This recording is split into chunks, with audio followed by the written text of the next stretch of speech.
replacing differential fluid in 2010 Acura MDX. So what we have to do, just lower a spare tire, it will give you a little bit more room to work on. Then just have 1/4 inch extension, or I was able to put you need a 1/4 inch.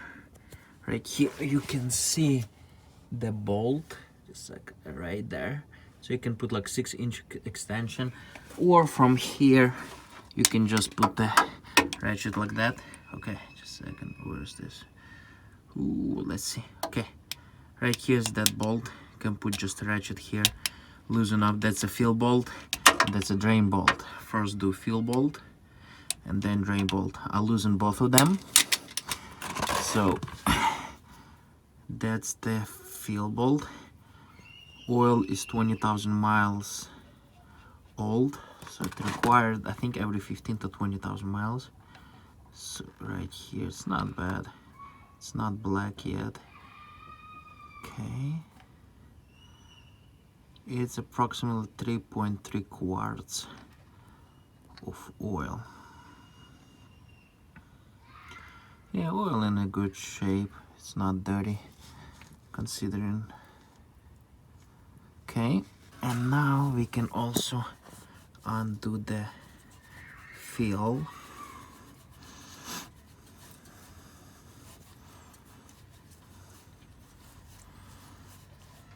Fill bolt.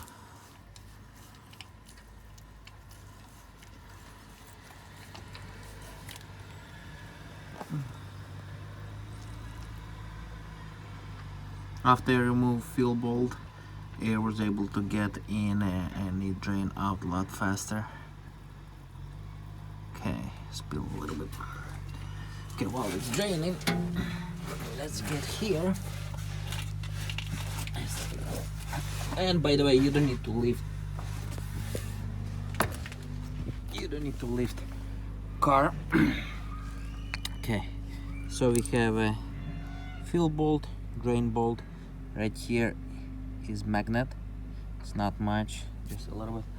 Okay, and oil we're using is this one, all-wheel drive Acura fluid. Then I have a gasket. Yeah, gaskets. Crush washers from Acura too. Just gonna put those crush washers. It's a little bit different, one bigger, one small, on those bolts. Put the drain bolt in, and then I'll get back to you. Drain all the fluid.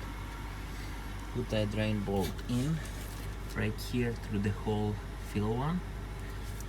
A little hand pipe and fluid, and then I'm gonna pump 3 to 3.5 quarts until it start coming out, leaking down. Because to the fill plug, when it start leaking down, I will put a fill plug in, and that's it. And just lift this tire up. That's it.